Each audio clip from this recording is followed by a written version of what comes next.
মধ্যপ্রাচ্যের দুই শক্তিশালী দেশ ইরান এবং ইসরায়েল, তাদের মধ্যে এই চলমান যুদ্ধে আসলে কে জিতবে? প্রযুক্তি ও প্রতিরক্ষা ব্যবস্থায় ইসরায়েল অনেক এগিয়ে। তাদের বিখ্যাত মিসাইল ডিফেন্স সিস্টেম আয়রন ডোম আকাশে শত্রুর রকেট ধ্বংস করে দিতে পারে। পাশাপাশি তাদের আছে ডেভিড স্লিংস এবং অ্যারোর মিসাইল ডিফেন্স সিস্টেমস। বিমান শক্তির দিক থেকেও ইসরায়েল খুবই শক্তিশালী। তাদের কাছে আছে আধুনিক যুদ্ধ বিমান, যেমন F-35 লাইটেনিং 11, F-15 ঈগল এবং F-16 ফাইটিং ফ্যালকন। কিন্তু ইরানের সবচেয়ে বড় শক্তি হলো তাদের বিশাল মিসাইল ভান্ডার।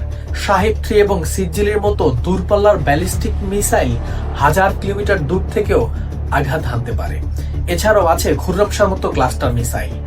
এছাড়া শক্তিশালী সামরিক বাহিনী Islamic Revolutionary Guard Corps IRGC, যা আঞ্চলিকভাবে বড় প্রভাব সৃষ্টি করতে পারে। তাই বলা যায় প্রযুক্তিতে এগিয়ে ইসরায়েল এবং মিসাইল শক্তিতে ভয়ঙ্কর ইরান। আর এই দুই কারণে এই দুই দেশের সংখ্যার পুরো বিশ্বকে সবসময় উদ্বিগ্ন রাখে।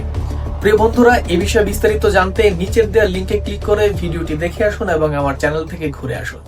ভালো থাকবেন।